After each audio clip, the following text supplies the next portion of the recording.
இதில் யாராவது இந்த டாக்குமெண்ட்ரியில் பேசியிருக்காங்கன்னு நீங்கள் பார்த்தீங்கன்னா டிஎம் சௌந்தரராஜன், பிபி ஸ்ரீனிவாசு, அப்புறம் வந்து நம்ம வயலின் வித்வான் சுந்தரகுடி வைத்தியநாதன், பிரமிளா குருமூர்த்தி, அப்புறம் வந்து இவங்க சுஜாதா விஜயராகவன், வேதவல்லின்னு ஒரு பெரிய சிங்கர் அவங்க, அப்புறம் மகாராஜபுரம் சந்தானம், இப்படி பல பேர், வாணி ஜெயராம், இப்படி பல பேர் அதில் தங்களுடைய கான்ட்ரிபியூஷன்ஸை செஞ்சுருக்காங்க. அவங்களெல்லாம் லைவாக ஷூட் பண்ணி அதில் நம்ம இணைச்சிருக்கோம்.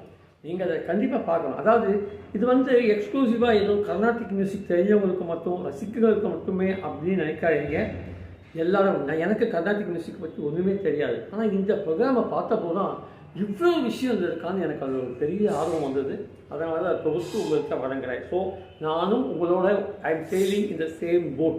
அதனால் நீங்கள் வந்து ஐயோ இது நமக்கு என்ன தெரிய போகுது, நம்ம கர்நாடக இசையில் என்ன இருக்குது அப்படின்னு நினைக்காம இதை நீங்கள் கண்டிப்பாக பார்க்கணும். ஸோ எனக்கு நீங்கள் சப்ஸ்கிரைப் பண்ணுவீங்கன்னு நினைக்கிறேன். இன்னும் ஒரு வாரத்தில் இந்த ப்ரோக்ராமை எபிசோடாக நான் கொண்டு வர போகிறேன். பாருங்கள், பார்த்து ரசித்து உங்களுடைய கமெண்ட்ஸை எழுதுங்க. நான் எப்போதும் போல வழக்கமாக கேட்பேன், எந்த விதமான கம்பல்ஷனும் இல்லாமல் வாலண்டியராக நீங்கள் இந்த மாதிரி ப்ரோக்ராமுக்கெல்லாம் எதாவது கான்ட்ரிபியூஷன் பண்ணணும்னு ஆசைப்பட்டீங்கன்னா என்ன தொடர்பு கொள்ளுங்க. என்னுடைய எண் 9841153973. இதில் வந்து வாட்ஸ்அப் பண்ணலாம், ஜிபே பண்ணலாம். ரெண்டாவது, நான் தயாரிக்க போகிற ஹிஸ்டாரிக்கல்